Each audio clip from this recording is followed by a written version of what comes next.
Successful people are not people without problems.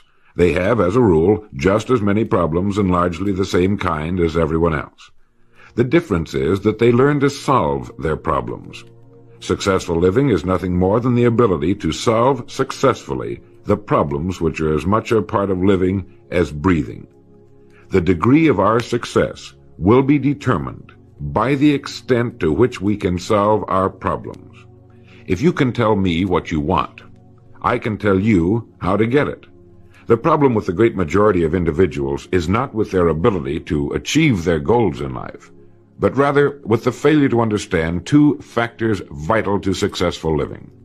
The first is to make the decision as to what it is we want enough to give it most of our attention until it's been achieved, and to clearly define it. And the second is to fully understand that we have the ability to achieve this goal, or we wouldn't want it in the first place.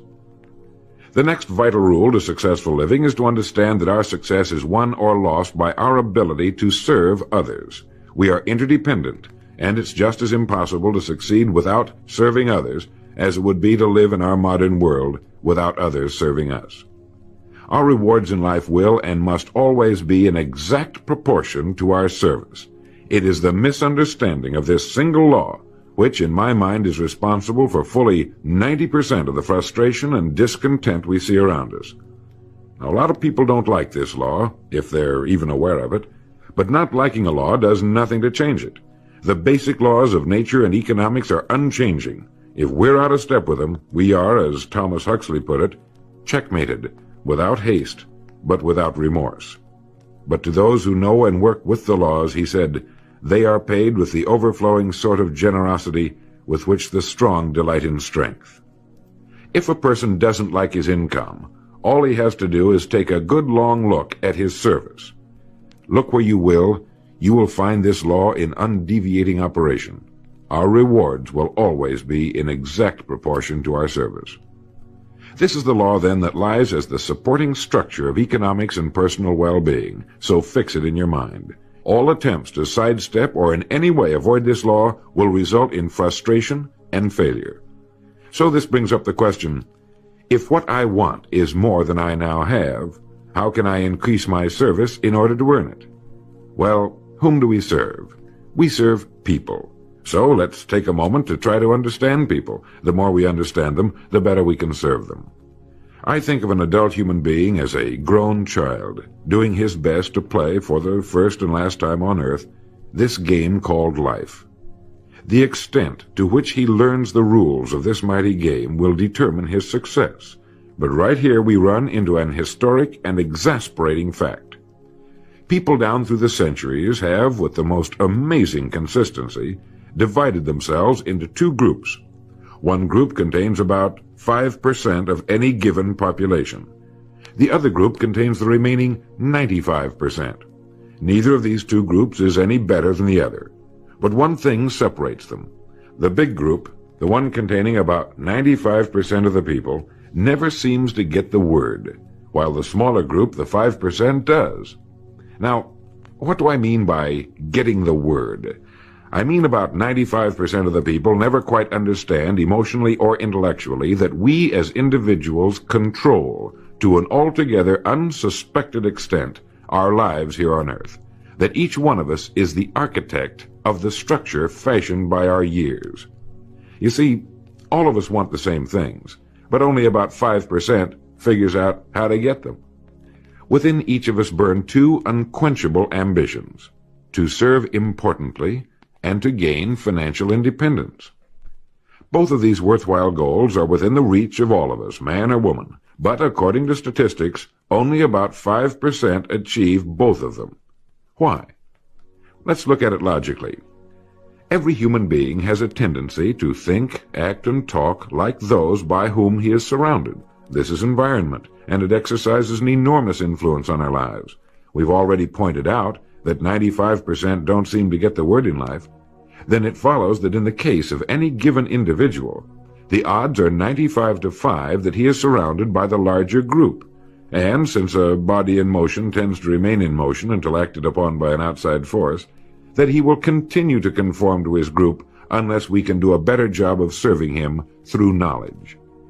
The failure of most people to live successfully is not caused by their lack of abilities, far from it, but rather in their failure to decide what it is they want, and understanding that our wants are governed by our talents and abilities, and that we are divided into two groups of roughly 5% and 95%, and that it's the 5% group which is successful. So here, let me give you a definition of success which, to my mind, covers the subject completely. Success is the progressive realization of a worthy ideal. That is, anyone who knows where he is going in life is a success. At the moment he makes the decision of what it is he intends to accomplish, of what it is he considers a worthy ideal, he is successful. Once this goal has been accomplished, he is again, by our definition, a failure, until he establishes a new goal toward which to work. To my mind, this is what we as human beings were intended to do, to go through life from one achievement to another, and to finally come to the end of our road here on earth, still reaching, still working toward a new and better plateau on which to stand. For this is to live and live completely, to know as much as we can know, to serve as much as we can serve, to accomplish as much as we can accomplish. Well, since success is the progressive realization of a worthy ideal, why are we faced with only 5% who can be called really successful? Because the best estimates available tell us that only about 5% will ever decide upon and define the one thing they want. One thing, because we can only do one thing at a time. To my mind, the story of a person's life is the story of a quest, a search to which he devotes his life. We know that the happiest people on earth are those who know exactly what it is they seek and set boldly out to find it. And while we're all dreamers, the fortunate ones are those who have found a dream so exciting and worthwhile that they'll devote a part or all of their lives to making that dream come true. But while all dream, by far the great majority, that 95%, never realizes that a persistent daydream is often the point on which we should set our compass, the place toward which it is meant for us to journey. The tragedy is that the great majority shrugs off this built-in direction finder and returns to the wide, visible, well-marked road in life which they feel must be the best road because it carries the heaviest traffic. Well, let's make this point clear. The road in life with the heaviest traffic is not the best road to follow, for it is the road of the 95%. It is the road with no more opportunity, and with 19 times as much competition. Of all the billions of human beings who've lived on Earth, all great advances, all great ideas have come from just a handful, a few thousand out of billions. Now, how have the people as a group reacted to the great ideas? Every great leader and thinker, from Socrates to the Wright brothers, has been scorned, ridiculed, poisoned, imprisoned, stoned, pilloried, burned at the stake, or crucified. Mankind as a group has made a consistently grisly game of tormenting his saviors. Why? Lack of information, lack of knowledge. It comes from following the wrong crowd. What can we learn from all this as individuals? Two things. One, to amount to anything as individuals, we've got to be individuals. We've got to have individual goals, individual thinking, individual action. And two, we must never conform to the great mass of people. We must love them, help them, for our joy and success will be determined by the extent to which we serve them. But we must never lose our individuality and identity by permitting ourselves to be submerged in this suffocating sea of indirection and purposelessness. There's nothing wrong with emulation. In fact, it's a good idea, so long as we emulate a person who represents that which we wish to become, but never the crowd, never the 95%. We are what we think about. Our minds, our thinking, controls our destinies here on earth to a degree totally unsuspected by the great majority of people. When you think about it a moment, it becomes so obvious, so clear and simple. Well then, if we become what we think about, and if we can control our minds, we can pretty well tell our own future. And that's the point I want to make. That's what I meant when I said earlier that each one of us is the architect of the structure fashioned by our years. This means that if we're confused about what we wish to become or accomplish, our lives, our environment will mirror that confusion. It also means that if we know what it is we seek, that it must be accomplished. barring an act of God or a catastrophe over which we have no control, we as individuals can call our own shots for the rest of our lives.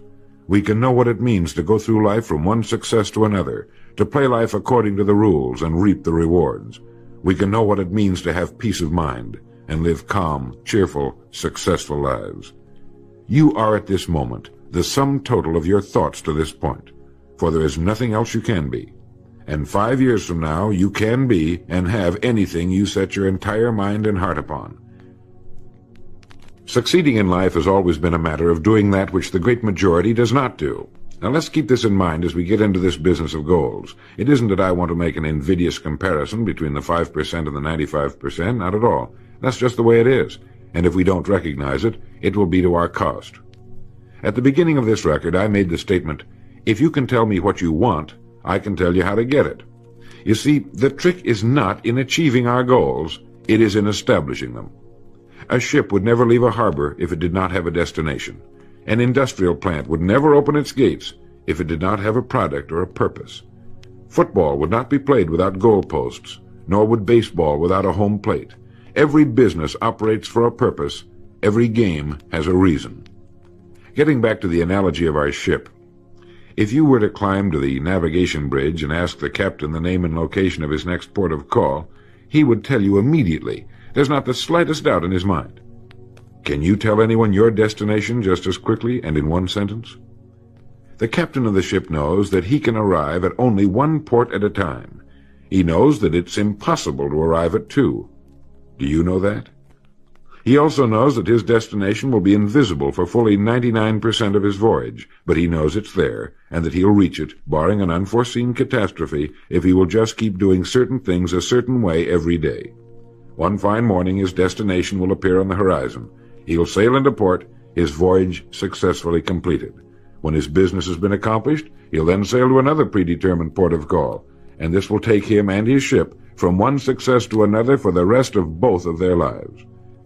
By understanding that he can reach only one port at a time, the owner of a ship can, in the short space of a very few years, reach hundreds of ports successfully. There'll be problems, lots of them, but they'll be solved, and the ship will steam its solitary course over the deep oceans of the world, devoting its life to accomplishing its mission and contributing its share to the welfare and economy of the world. Men and women who follow this sensible, obvious, and meaningful way of life will do the same. But the paradox is that most are like ships without rudders. They're subject to the whims of wind and tide. And while they hope they'll one day arrive in a rich and bustling port, you and I know that for every narrow harbor entrance, there's 1,000 miles of treacherous and rocky coastline. The chances of their just drifting into port are 1,000 to 1 against them. These are the unfortunate people who, not knowing the rules, believe that circumstance controls our lives. They believe in luck and superstitions, fate, the breaks. They believe that success comes as the result of who you know, not what you know. And while they cling to their false alibis, life passes them by. For the rules of life are just, and they are checkmated, without haste, but without remorse. Now what about you? Remembering that the definition of success is the progressive realization of a worthy ideal, what's the ideal toward which you are working, now, today, yesterday, and tomorrow? Can you write it in one sentence? Is your goal sharply and clearly defined? I mentioned on the first side of this record that I could tell you how you could be and have anything you set your mind on in 5 years. To better understand this, you must examine one of the most overlooked facts in the world. It is that every job, no matter what it may be, holds somewhere within itself the key to everything we want in life, the key to greatness. But we must look for it, and we must think. Decide to become a professional at your business. You see, we can either compete or create. If we compete with all the other people in our line of work, we must be willing to accept the same rewards. If that's what we want, fine. But if we want to become professionals at what we do, then we must create. And when we begin to do this, there's no limit to that which we can achieve. We hear a lot these days about a word called security. Everyone wants security, but not 1 in 10 can tell you what it is. Most people will tell you that security rests with a job. This is impossible. There is no such thing as a job that represents security. Anyone with a job can lose it for any one of 1,000 reasons at any time. There is only one place on earth you can find security, and if it isn't there, it isn't anywhere. It's inside of a person, never outside.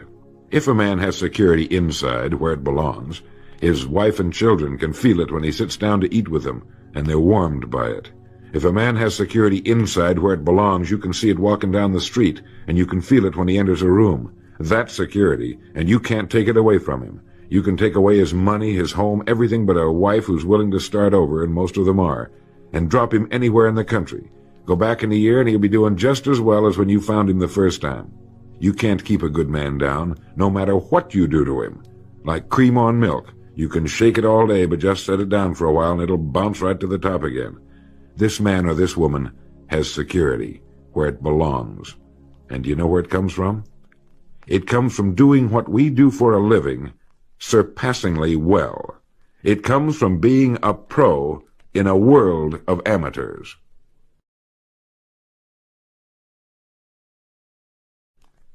Becoming a pro isn't difficult. It comes from knowing what to do with time. It comes from knowledge, planning, and working. First, knowledge.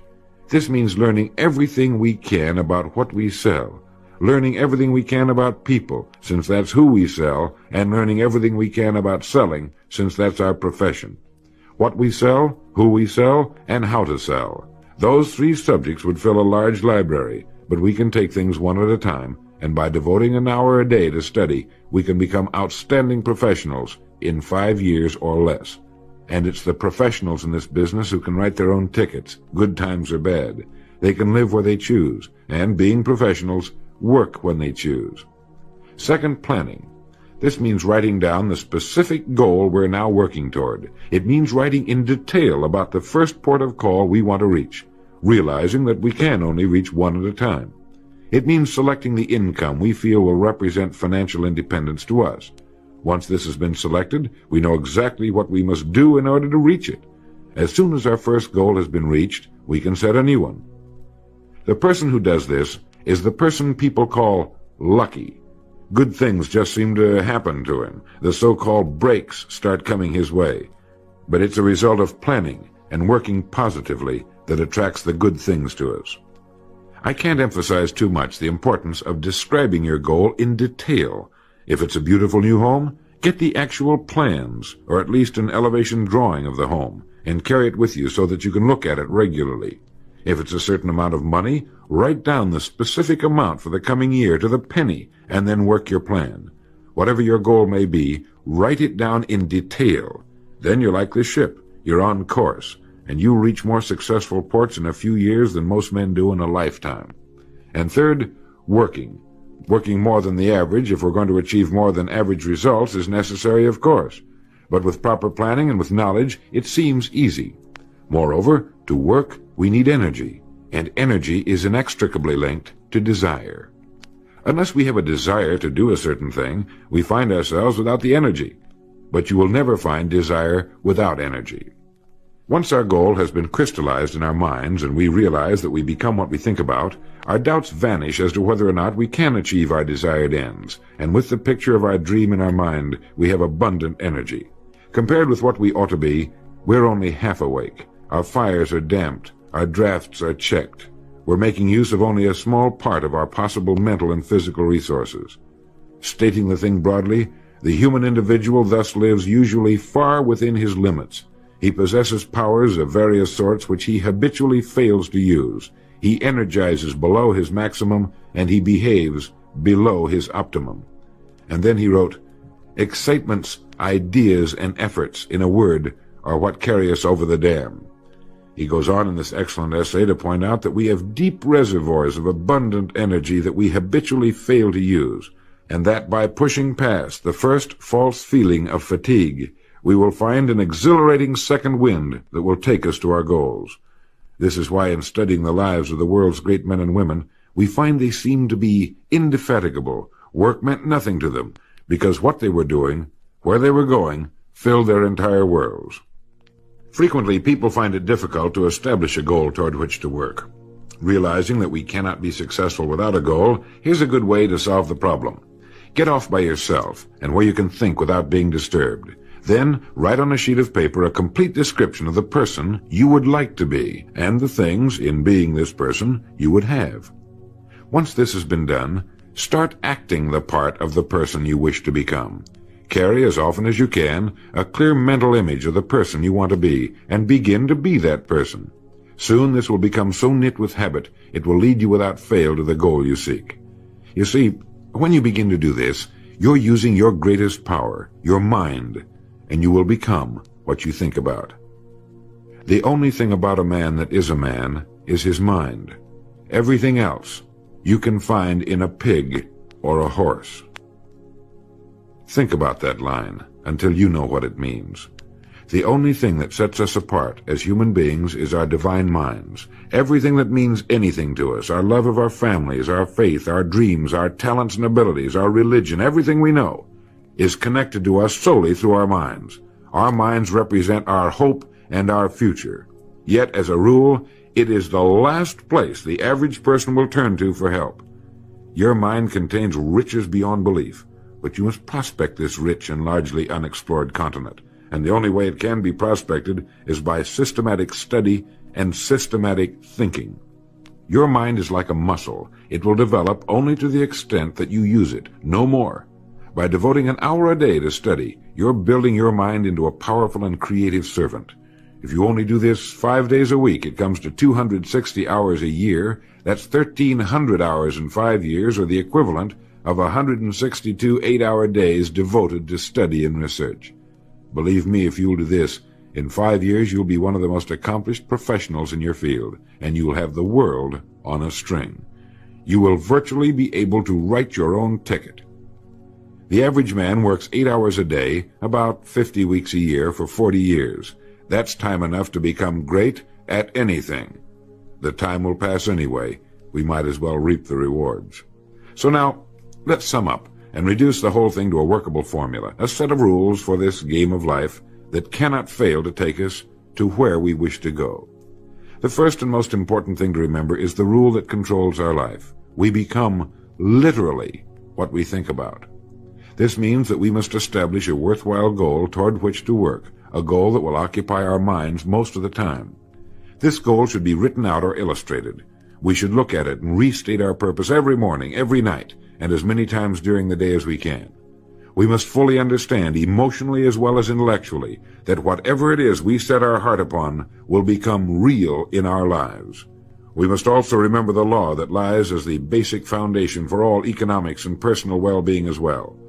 Our rewards will be in exact proportion to our service, and if we want to get into the top 5% of the people, we must often cut ourselves away from the effects of our environment and become individuals with individual goals, individual thinking, individual actions.